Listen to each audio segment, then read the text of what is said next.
හරි පුතේ අපි අද කතා කරන්නේ ඛණ්ඩාංක ජ්‍යාමිතියේ තුන්වෙනි සිද්ධාන්තය ත්‍රිකෝණික කේන්ද්‍රයේ ඛණ්ඩාංකය. ත්‍රිකෝණික කේන්ද්‍රය කියලා කියන්නේ පුතේ අපි ත්‍රිකෝණයේ තෝරාගත්ත යම්සි ශීර්ෂයක ඉඳන් ඊට සාමුඛපාදයට නිලවන මන්ත්‍ර ලක්ෂය. දෙකට එක අනුපාතයට බෙදෙන ලක්ෂය. එතකොට අපි කලින් වීඩියෝ එකේ කතා කරපුව අනුපාත ප්‍රමේය පාවිච්චි කරලා අපිට මෙන්න මේ කේන්ද්‍රකේ නැත්නම් G ගේ ඛණ්ඩාංක A B C කියන තුන් දෙනාගේ ඛණ්ඩාංක වශයෙන් ලියා ගන්න පුළුවන්. ඊට කලින් අපි මුලින්ම කරන්නේ මෙන්න මේ M ගේ ඛණ්ඩාංක ලියාගන්න. M කියන ලක්ෂය මගින් මෙයාව එක සමාන කොටස් දෙකකට බෙදෙනවා කිව්වා. එහෙමනම් මේක අනුපාතය 1ට 1යි. අපිට M ගේ ඛණ්ඩාංක ලියාගන්න පුළුවන් මෙන්න මෙහෙම. M එක වරක් XC XC ධන එක වරක් XB බෙදීම 1 ධන 1 2යි. ඊළඟට එක් වරක් YC ධන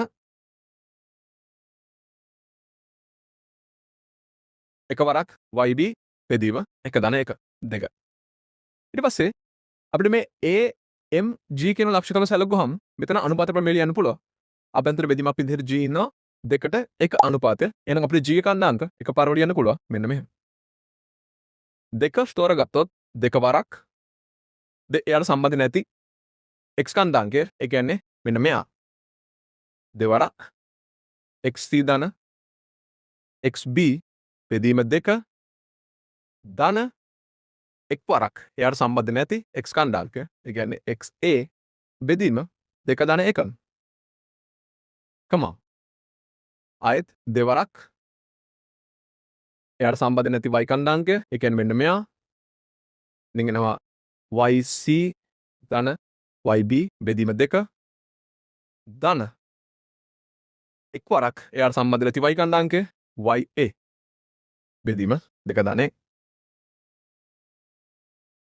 සරලයි G අපිට ලස්සන සුළු වෙනවා.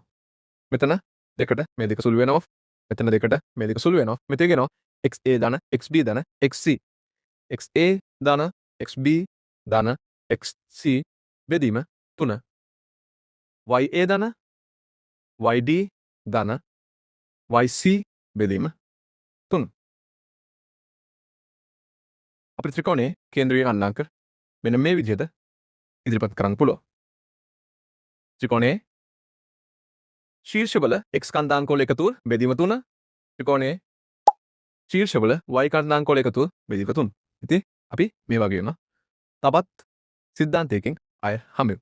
ජය වේවා.